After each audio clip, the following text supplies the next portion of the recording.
Thank you very much, fellow Kenyans. I'm Honorable Babu Owino, Member of Parliament in Embakasi East constituency, and also a teacher who's been leading some our students through their tutorials, the revision on KCSE examination. Today we have a special guest who is Mr. Gishui. Mr. Gishui is a chemistry teacher and also a mathematics teacher. He has been recommended to us by some of his former students and also the current students. Also his colleagues recommended him to us that he'll be handling. We decided to invite him to handle chemistry lesson today on a topic called mole concept. I hope you will enjoy. Stay tuned. And after this lesson, I'll proceed with the lessons on a weekly basis. So kindly just stay tuned. Today we want to give an opportunity. Today we want to give an opportunity to one of the teachers in the nation, and in the coming days, in the coming weeks, we'll also be introducing some of the teachers, at least to give them an opportunity to help our students pass the examinations. Hope you'll enjoy. Welcome, Mr. Gishui. Karibu sana. Thank you. Okay. Sawa. Thank you very much, Mheshimiwa, for this opportunity that you've given me to serve Kenyans in this new capacity as a teacher online. This is something I'm not used to, but I believe that I'll be dealing with the over 40 students that I've always handled before. First and foremost, I want to say that I'm very, very grateful to Honorable Babu for the good work he has continued to do to his constituency, and also to reach the Kenyans in this way. In the words of Professor Wangari Maathai, who said that do something, but don't just sit. Just like that little hummingbird that was trying to stop the fire that was raging a forest. Mwalimu Babu has tried to do that, and this is where I'm joining in to deal with chemistry, as you can see. And the topic today is the moles. Today the topic is the mole, and I'm saying that the mole is simply a unit of measurement, just like the way we would measure distance, and the SI units for distance are the meters, symbol M. The mass and the SI units are for the grams, and simply symbol G. In our day-to-day lives, we also talk about a pair, meaning 2 units or 2 pieces, a pair of trousers, a pair of shorts, a dozen of eggs, 12 units, a dozen of pencils, 12 units, a crate of soda, a crate of liquor, 24 pieces. And therefore, when you're dealing with a mole, it is simply a unit of measurement. It is the SI unit of measurement in chemistry. And what a mole is simply defined as the amount of substance that contains equal number of particles as there are in 12 grams of carbon-12. And here we are saying which are the particles that we are talking about in this case. We are dealing with the atoms, the molecules, the ions, electrons, and so on and so forth. Now, which is this number of particles we are talking about? In the case of a dozen, 12. In the case of a mole, we are dealing with 6.023 times 10 to the power 23. Now, how did we end up to this number? This number, the 6.023 times 10 to the power 23 particles, was after several experiments by an Italian physicist who was called Amedeo Avogadro.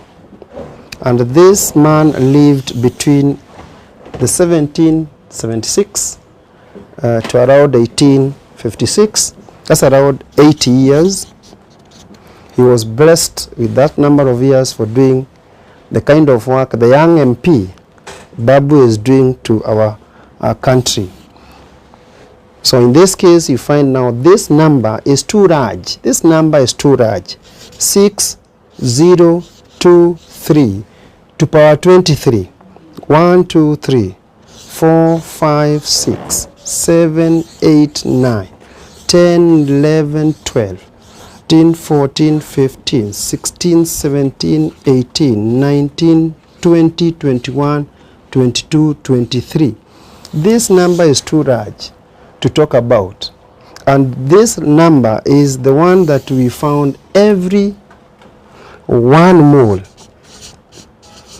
that contains this number of particles was given as by the Avogadro, and this is the 6.023 times 10 to power 23 particles equivalent to 1 mole.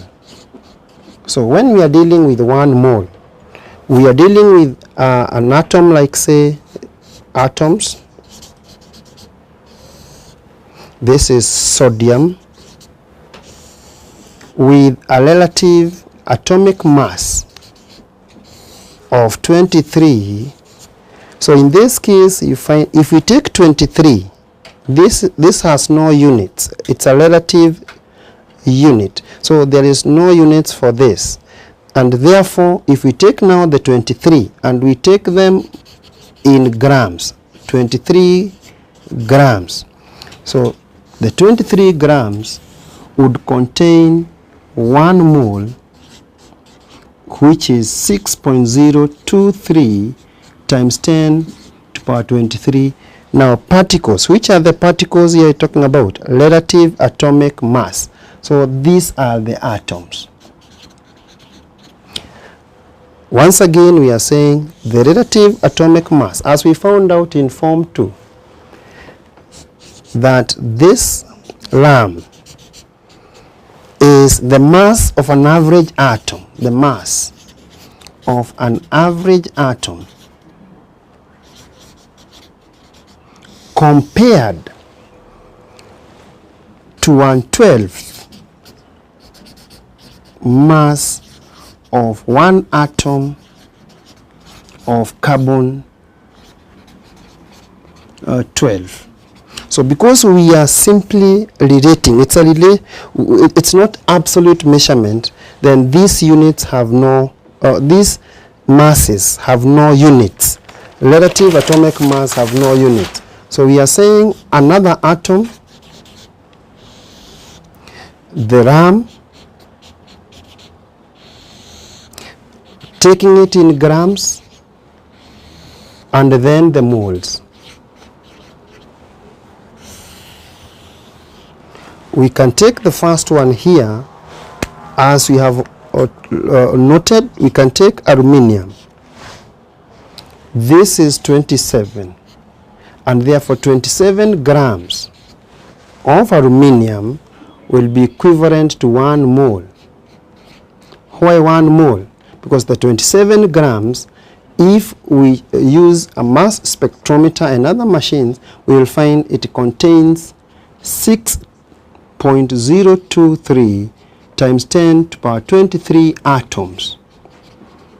Now in this case, for purposes of simplicity, we can simply call it 6 times 0.0 times 10 to power 23 atoms. So this is approximately that for purposes of working out easily for this lesson. If therefore we are dealing with now 2.7 grams, 2.7 grams,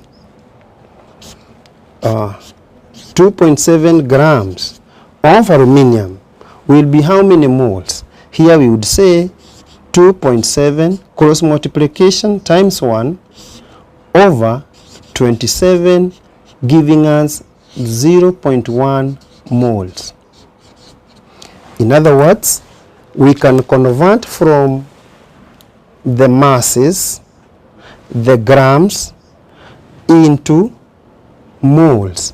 And also we can convert 1 mole.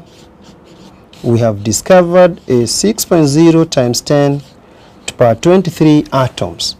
What about 0.1 moles?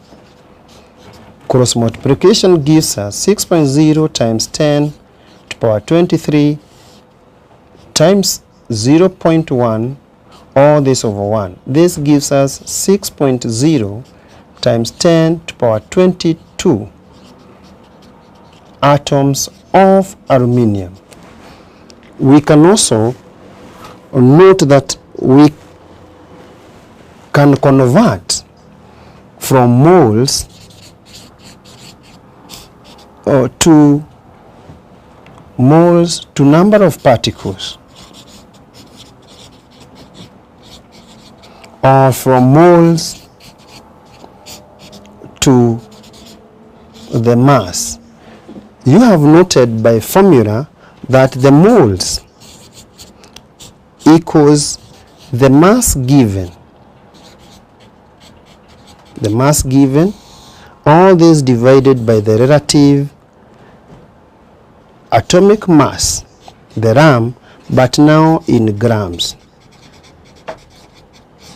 The moment we take that, then we can get moles, and then the number of particles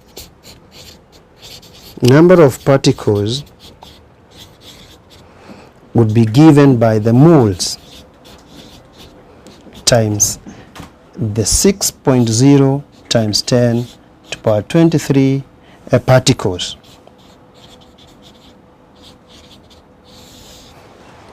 Now, what name is given to this number of particles? The Avogadro. We refer to it as Avogadro's number. Simply, you can write it as the Avogadro's number as symbol L. Avogadro's constant, whichever you use, constant, capital letter A, N, and capital letter A, written like that, the Avogadro number, and that is the 6.023 times 10 to power 23 particles. And we have said, for purposes of this our lesson, we can simplify this or approximate this to 6.0 times 10 to power 23 particles. Now, from there, we can still look at another set, and this one we are looking at molecules.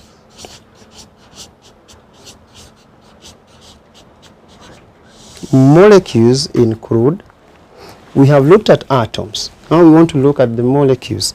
Molecules include things like oxygen. It's a molecule, it's a covalent compound.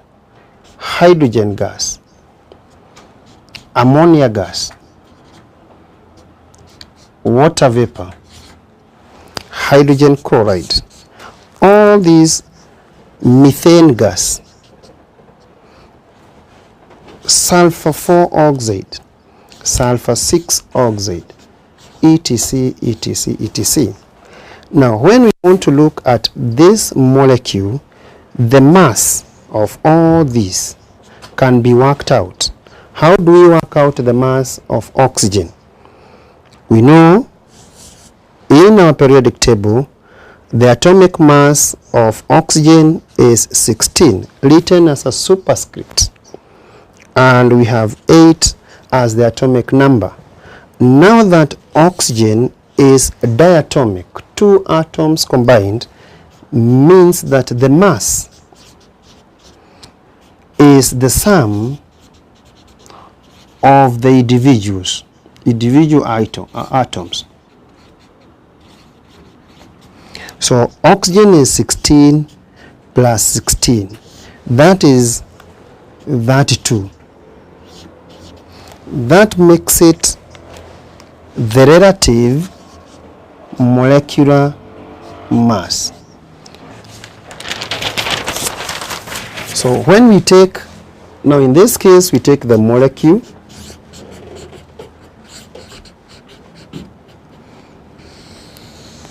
After we take the molecule, we then take the mass.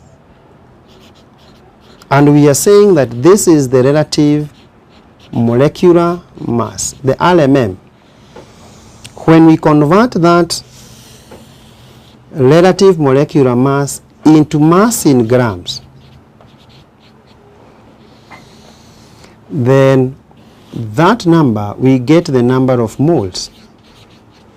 So for instance, here we can take hydrogen chloride. The mass for hydrogen is 1 plus 35.5. This gives us 36.5. Because we are dealing with the relative masses, there are no units. But now when we take the mass now of HCl and we weigh 36.5 grams, the number of particles in here are 6.0 times 10 to the power 23. Now, because we are dealing with molecules, then these are molecules. And these molecules are the ones we are saying, because of this number, then that is 1 mole. So in our case, we are therefore saying 36.5 grams of HCl is equivalent to 1 mole. And also, the number of HCl particles, which happens to be molecules, are the Avogadro's constant. So if we take now a simpler mass, or even a bigger mass, like say 365 grams of HCl, we are saying this is equivalent to how many moles? So that 6.5 is 1 mole. What about this? We simply cross multiply times 365 divided by 36.5. This gives us 10 moles. We are dealing with 10 moles. And the 10 moles in this case can be converted into the number of molecules. So 1 mole is equivalent to 6.0 times 10 to the power 23 molecules. What about 10? Here, class, remember, you cross multiply again. 6.0 times 10 to the power 23 divided by 1 times 10. So this gives us 6.0 times 10 to the power 24. What are we dealing with? Molecules. Similarly, we can take another one, say methane. Methane, carbon from the tables has a mass of 12, so that is 12, plus 4 hydrogens, each has a mass of 1, so that is 16. Relative molecular masses, no units. But when we now take 16 grams, then that gives us 1 mole. And that 1 mole, we are saying, is 1 mole of methane gas molecules. So, which is equivalent to 6.0 times 10 to the power 23 molecules of methane. So, if you wanted to do any conversions, 0.016 grams. How many moles are these? 16 grams is 1 mole. What about this? Simply cross multiplication. Simply take 0.016 times 1 divided by 16. This gives us 0.001 moles. So it is very, very simple when we take the mole as a unit of conversion, a unit of measurement. But if we take the mole otherwise, then it will be very, very difficult. Now we can look at other compounds that exist, and we can take a compound, say sodium oxide. This compound, you discover, has sodium, 2 pieces of sodium and 1 atom of oxygen. So if you want to get the mass, it is 23 times 2, which is there 2, plus 16, giving us 46, plus 16, and that is 62. So that is, now these are relative masses. So this mass is relative formula mass, because this compound is not a molecule. So we can't call it molecular mass. This compound has two different elements, and a metal and a non-metal, which is ionic. And for ionic, then we talk of relative formula mass. So when we take now the mass in grams as a unit of measurement, then we are going to take 62 grams of this compound. If we measure, will give us 6.0 times 10 to the power 23 particles of this, which is therefore 1 mole. So we are working out the relative masses, converting them to the grams. So the relative formula mass is the same as the mass, but in grams. So if we have 6.2 grams of sodium oxide, then this gives us cross multiplication, this 6.2 times 1 divided by 62, this giving us 0.1 moles. And we can convert which are the particles in it. These are the ionic, it's an ionic compound, so we are dealing with these particles combined will be 6.0 times 10 per 23 for every 1 mole of that compound. Now, in that case, we can take another one for your example, and this one is maybe potassium chloride. The mass of potassium will be 39. That of chlorine is 35.5. If we sum that up, we'll get 35. This is 5. This is 4. Carry 1. So 74.5. No units. But when we weigh 74.5 of this compound, then we are saying that is equivalent to 1 mole. So whatever if you are given, for whatever reason, the examiner chooses to give you 0.745 grams to be converted into moles, then you simply cross multiply 0.745 times 1 divided by 74.5, and here you simply get 0.01 moles. Similarly, if you take another example for purposes of your working, sodium chloride. Sodium has a mass of 23 from our tables, and these masses are provided. You don't have to go cramming all that. Then you add it to the mass of chlorine here, you get 35.5. So when you add the 2, you get 5.8, and this is 58. So when you take 58 now, if you weigh sodium, you weigh 58.5 grams, then this is equivalent to 1 mole. As simple as that. So if you take 585 grams, cross multiplication, here you take 585 times 1 divided by 58.5, you get 0.1 moles of sodium chloride.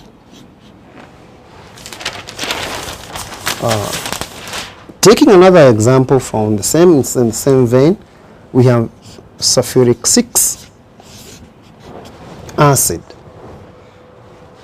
Now hydrogens here, this is the compound, this is the relative formula mass, and then we will convert it into mass in grams. Then we will be working out the moles.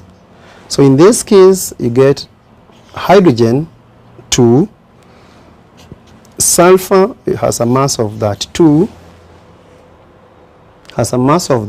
here, and it's only 1, then plus 16 times 4 is 64. This gives us 98. So if you take now, has no units here. So if you take 98 grams now of this, then you're saying this is equivalent to 1 mole. And therefore, if you're given 0.49 grams of sulfuric acid, then the examiner asks you to get the moles. It is simple.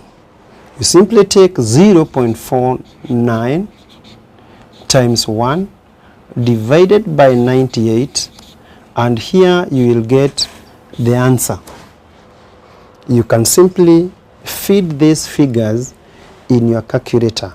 You can work out several in this line, and I'll give you, you feed, get sodium carbonate, get the relative formula mass, work out that, then give us the moles. Step number 1, you fill in the blank spaces. Step number 2, I come here and give you 0.106 grams of sodium carbonate. Fill in that. In other words, you are getting the moles. Here you get the moles. Then that is number 1. Number 2, number 3. We can give you a salt that is hydrated. A salt like sodium sulfate with 7 molecules of water of crystallization. And this is what we are saying, sodium sulfate hepta. Hepta for 7. Heptahydrate. So this is sodium sulfate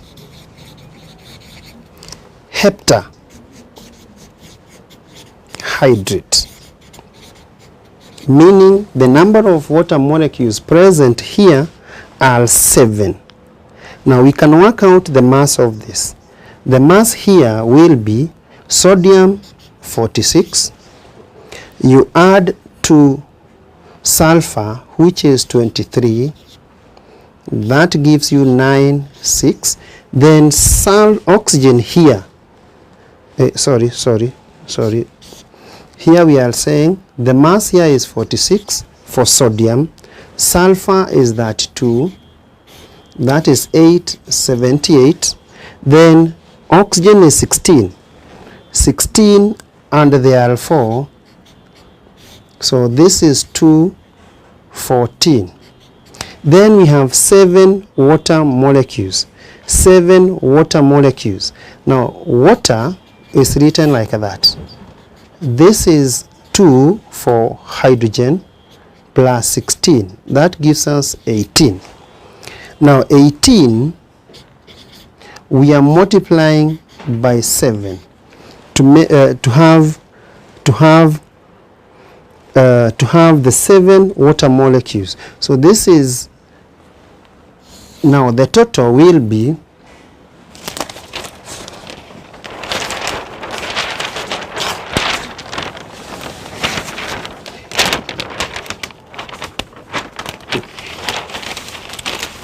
the total here will be we have 142 plus this is 656 12 plus 126, that is 862. So in this case we are saying sodium sulfate heptahydrate has a mass we check what we have just got, 268. So the relative formula mass is 268. So in other words, we are saying this is the compound and this is the mass. So when we take the mass in grams, then it is 268 grams. So this is equivalent to 1 mole. And therefore, if you want to convert, then we are saying if you have 2.68 grams, then how many moles are these? 2.68 times 1 over 268, which is approximately 0.01 moles. And you can continue working out like that, and so on and so forth.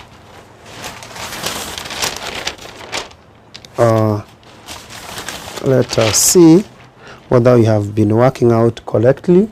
So we are dealing with the compounds, their relative formula masses, and then converting these masses into grams. So 62 grams for this. This is 74. That is 58.8 grams. So, and this is 1 mole. This is 1 mole. This is 1 mole. So the examiner gave us this. So in that conversion, 6.2 times that, then we get 0.1. 74.5 grams is 1 mole. What is 0.745 grams? Cross multiplication. This is 58.5 is 1 mole. Then this is 585. So this is 585. So here we made a mistake, and therefore this is 10 moles. 10 moles of sodium. Then we came to this one, similar mathematics, and then you work it out. You can continue working out like that, and for this one I can give you an assignment. This is the relative formula mass. So number A, what is 134 grams? How many moles? 0.134. How many moles? You work it out. That is B. And then C, this is 0.00134. Simple mathematics, and work out the moles for your assignment. Now from there, how can we derive this formula? We can deriving or determining, to determine the formula. How do we determine the formula? Now we could have a very simple example here, burning. You can take a simple example, burning of magnesium. And these are magnesium ribbon or magnesium shavings, sorry. And what do we get? So we take a crucible, then pipe create triangle, then we put magnesium in here. This is magnesium. If we weigh the mass of magnesium in grams before heating, this is before, then we weigh the product.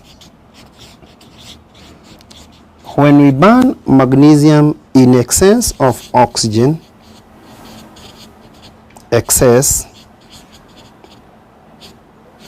then we'll get a product which is the oxide of magnesium. So if we weigh the mass before and then we weigh the mass after, then it is possible for us to determine, it is possible for us to determine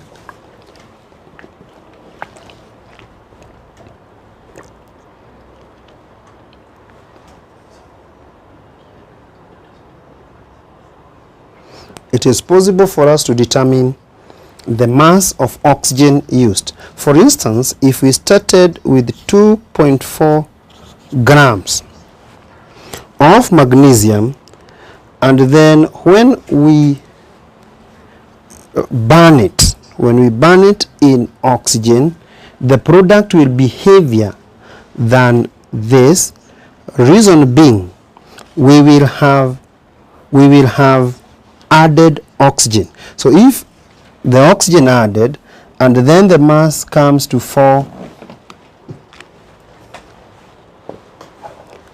here we can have 4.0 grams. These are hypothetical values, but let us see. So the mass of oxygen used must be the final mass, 0.0 minus 2.4. This gives us 1.6. Such that now, if we have the elements,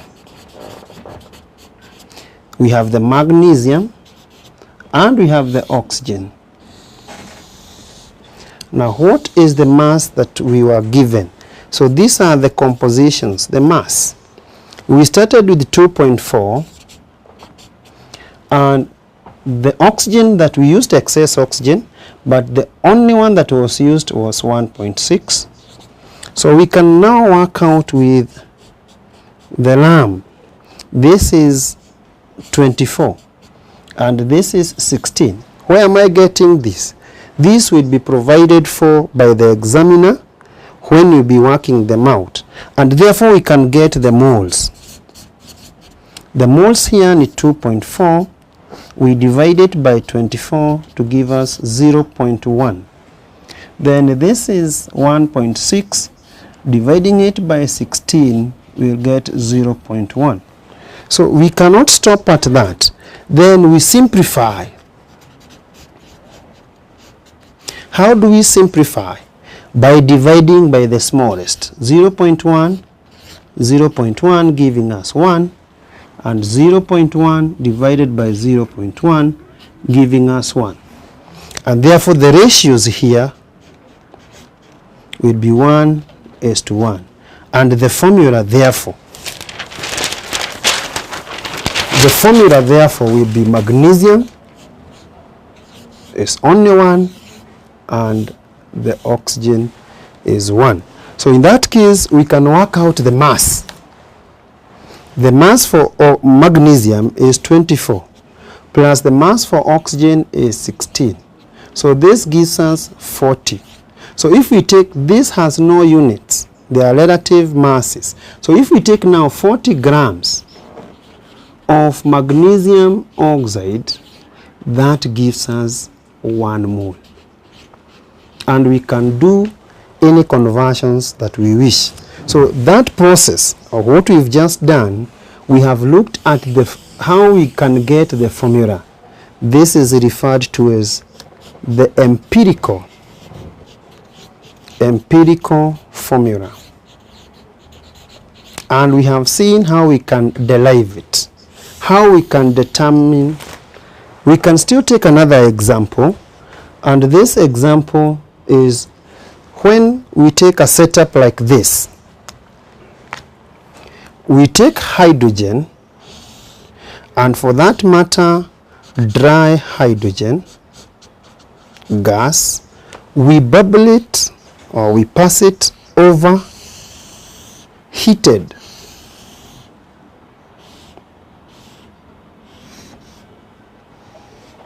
this is a setup that we are using to determine the formula of a compound.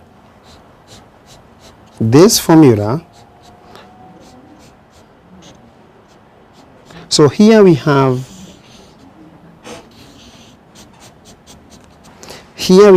what we are calling copper 2 oxide. We want to know how we can determine this formula, and this is dry hydrogen. Now when we heat this mixture, you heat, and before you heat, you pass hydrogen in that setup. Why pass? You pass hydrogen to drive out any air in the setup, to remove it. So you pass dry hydrogen, and then here you will have, not dry hydrogen, you drive out any air in the setup. Then here we are saying you heat, then you combine with hydrogen. The copper, this is hydrogen, from our form 2 work, plus copper 2 oxide, we would get copper plus water. Copper plus water. So in this case, you take hydrogen, this one is black, and this one is brown. So how do you establish that the reaction is complete? You establish that the reaction is complete when the black copper oxide changes to brown. Then you will have noted that all the copper oxide has been reduced. So initially, therefore, if we weigh the mass before, if you weigh the mass of the oxide before, and then you weigh the mass after the reaction, then you would get the mass of the oxide, and then after you will get the mass of copper. Now, in this case, you establish that through an experiment, and an experiment here done for us, we would get the mass of copper here is 2.8, and the mass of the oxygen used, the mass of copper oxide before was 3.5, and these were in grams. These are in grams. So the mass of oxygen, how would we get it? The mass of oxide minus the mass of copper, that is 3.5 minus 2.8, simply 0.7. So from there we can work out the formula. We have the elements. This is copper and this is oxygen. Now in this case, what we are noting is that the mass that we've been given, this is 2.8 and this is 0.7. So we have the RAM. This is 63.5 from our periodic table. 0.7, this is 16 as the RAM. So you work out the moles.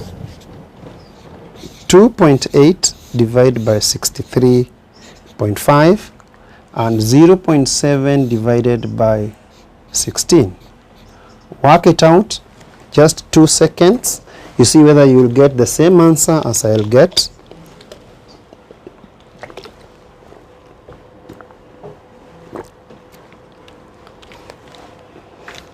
This one now, I can see that one 0.0441, and the other one 0.0438. So we simplify. How do we simplify? Divide by the smallest. and this one gives us 0.0441.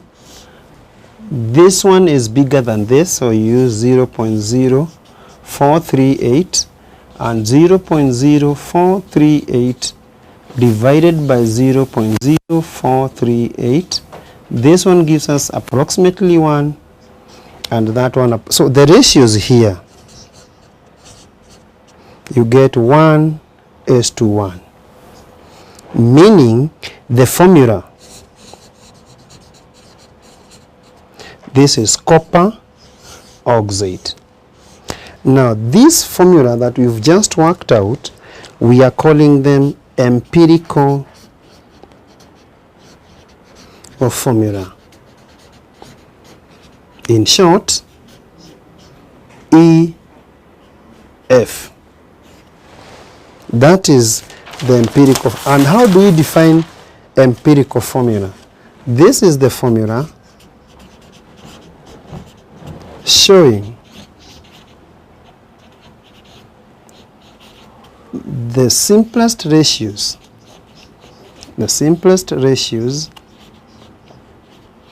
in which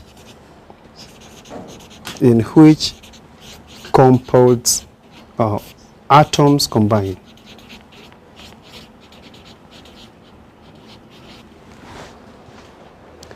Now, in this case, you can still work out others in a similar manner, and you can determine them like that. And from there, we can work out other things. When you have been given copper sulfate, or when you've been given magnesium sulfate, or when you've been given sodium carbonate, when you've been given all these compounds, in that these are their empirical formula. Let's take an example of sodium carbonate. In this case, we are saying that sodium has a mass of 23, and there are 2, so you will get 46. Carbon has a mass of 12, and it's only 1, so the mass is 12. Oxygen has a mass of 16, and there are 3, you'll get a mass of 48. So when you add all this, you get 106. So if you can still work it out and see the percentages. What is the percentage by mass of sodium?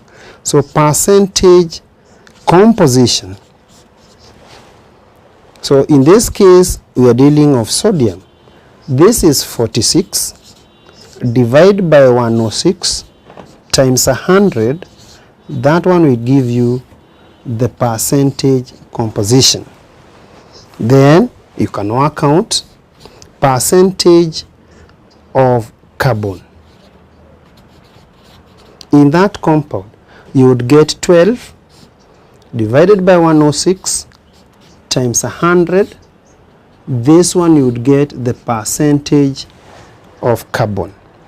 Then you come to percentage of oxygen. You would get 48 divided by 106 times 100. Then you would get the percentage compositions. If you are given these percentage compositions, you can still work back. You can still work back and get the empirical formula. Let us take an example.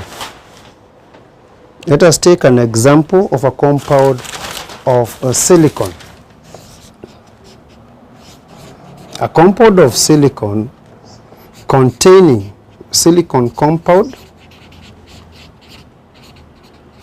containing, and we see what happens. In this case, it contains 47% silicon and the rest is oxygen. So what that one means is that the elements that you have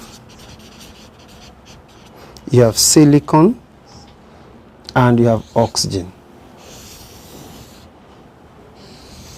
Here we've not been given the masses, but we can still work out with this.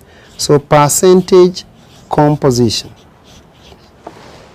In this case, the composition for silicon we've been given is 47. And because there are only 2, so we take the total percentages is 100. So 100 minus 47, then you'd get something like, say, 53. So you still repeat what we are doing. RAM, this is 28 and this is 16. So you work out the moles.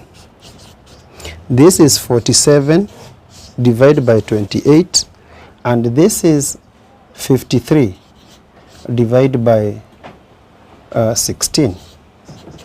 Here work it out and then compare with what I'll give. This is 1.68 and this other one is 3.31. You check with mine whether that is what you are getting. Now to simplify, you will take this and that, and to simplify you take the smallest and use it to divide the others. 3.31, 1.68 we divide by 1.68.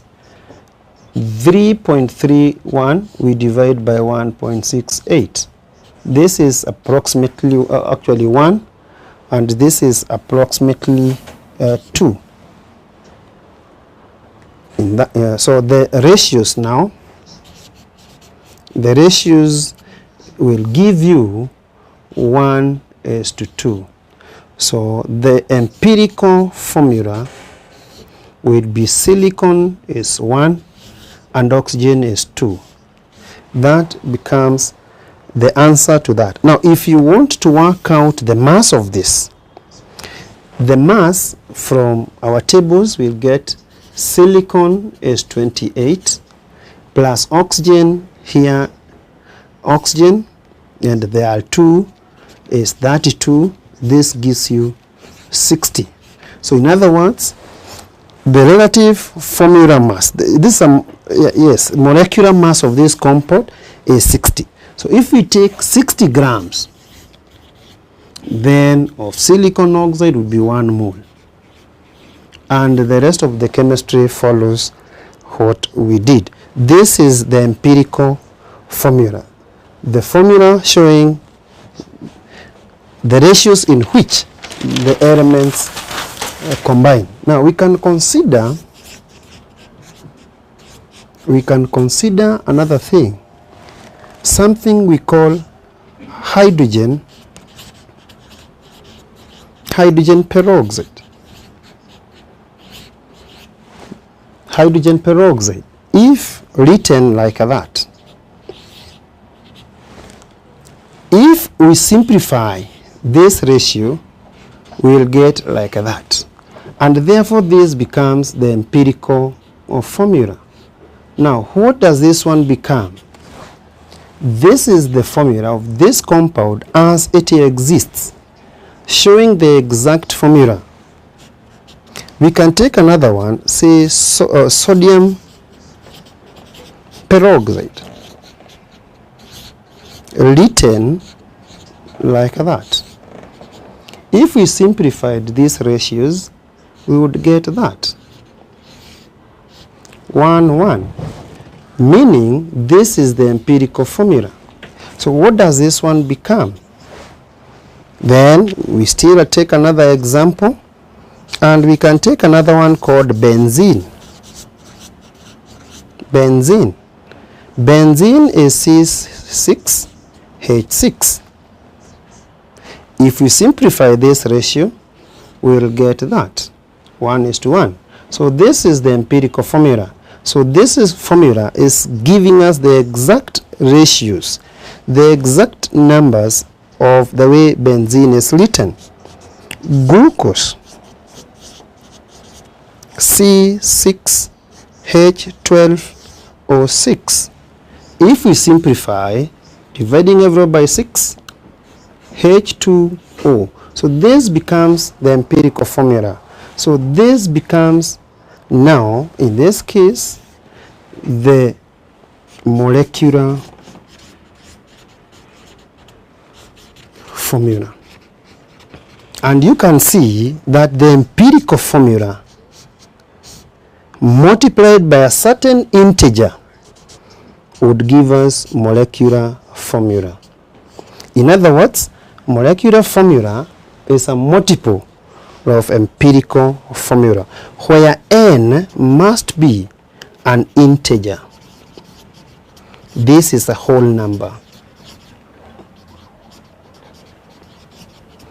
Cannot be n, cannot be a fraction. And we are saying if you multiply empirical formula by n, you get molecular formula. In other words, the two are related. And when we get the mass of that compound, of this compound, then we get empirical mass.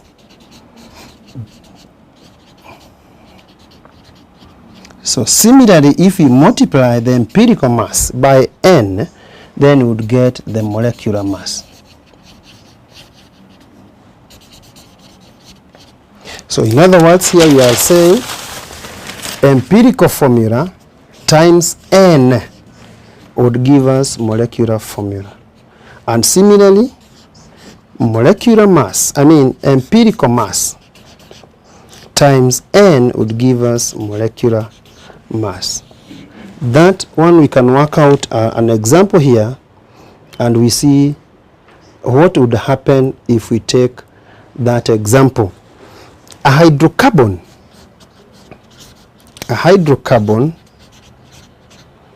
consists of carbon and hydrogen. So when you give a sample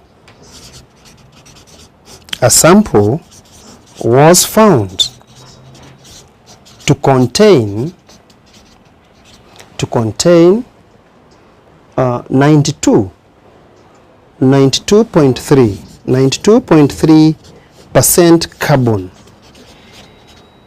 and the rest is hydrogen. Now, given that the molecular formula, given the molecular mass is 78. Work out both the empirical formula and the molecular formula. Simple stuff. Carbon is what we have, and hydrogen. In other words, C and H. These are the elements. We've been given here that carbon is percentage composition is 92.3. So if there are only two, so the rest of percentages is hydrogen, and that hydrogen is 100 minus 92.3, giving us 7.7. So we have again the RAM. This is 12. This is 1. So moles. This is 92.3 divided by 12, and this is 7.7 divided by 1. This is 7.7. Working it out here, you get something like, say, 7.7. So you get the simplify. So 7.7 divided by 7.7, you get 1. And 7.7 divided by 7.7, you get 1. So the empirical formula here C ni moja and hydrogen is 1. So from here we can get the empirical mass, which is 12 plus 1, which is 13. And therefore we had molecular mass as 78. So empirical mass times N would give us molecular mass. So 13 times N should be given 78. So N should be 78 divided by 13, giving us 6. And therefore the empirical formula would be CH times 6, which is benzene, C6H6, a major solvent in chemistry. We can still take another example in this regard. We can take still another example on this, and in your own free time you would follow the same procedure. Now the only other thing that we need to connect is that empirical formula, once again times N, should give us molecular formula. Now for the sake of our next lesson, we'll be looking at the concentrations of solutions, dilution of solutions, stoichiometric equations, titrations involving acid-base titrations, redox titrations, and lastly the molar gas volumes. Otherwise, for today's lesson, I think you've enjoyed it, and that we are moving on together. We shall come back and we shall meet. Let me welcome back the Honorable MP to talk to the viewers. Thank you very much. Thank you very much. I hope our students enjoyed the lesson for today on mole concept. I would like to take this opportunity to thank Mr. Gishui, who is a teacher. Thank you very much. You are recommended by your current students, by your former students, and your colleagues. And indeed, we've seen what you are capable of. We've seen how you've digested chemistry. You've seen how you've broken it into simpler and simpler form. And our next lesson will be next week. And personally, I will be handling that lesson, and we'll make an attempt of at least going to the university level. At least for one lesson, we will handle a lesson involving mathematics at the university level. Then we'll come back again to our students at high school level. Thank you. God bless you all. I hope you enjoyed. And we'll also be giving an opportunity to other teachers. As time passes by, we'll give them opportunities so that at least other teachers can also come and show us what they got. For today, I have some comments here that I want to read, just taking around 1 minute to read comments from Kennedy Ochola. Thank you very much. Mr. Gishui really is doing what he's best at. Another one from Amos Ndegwa. Seems things are really on fire. I know this teacher from before, from Alliance High School. I think this was your one of the people that are successful now in life. Yeah. Luis Farrakhan, this is great. I love the job. Lynette Opondo, good job, Mheshimiwa Babu. Okay, today we had our teacher, Mr. Gishui. Ahmed Mohamed Adi, thank you, teacher. Ken Kipruto, good job, Babu, and good job, Mr. Gishui. Tessie, thank you very much, Babu and Mr. Gishui. Grace Ogola, thank you, Mr. Gishui. This is on YouTube, and then on Facebook. On Facebook, we have Leonard Amimo. I feel like retaking my chemistry again and asking for my school fee back. That's great. Bolton, Seth Bolton, lakini go slow, sir. This is okay, but I've really understood all this. Kijana Dache, rada ya huyo mode yako juu. Iko sawa. Yeah, man. Sister Stesh, exactly. I'm really happy with what the teacher has done. Patrick Ivano, I'm also a fellow teacher. And what the teacher has done, Mr. Gishui, congrats. We love it. Yusuf, thank you very much. Mwalimu. We have Korir. Babu, this is a great job away from politics. This is wonderful. It will help our children. Anthony Thuo, we have indeed learned a lot.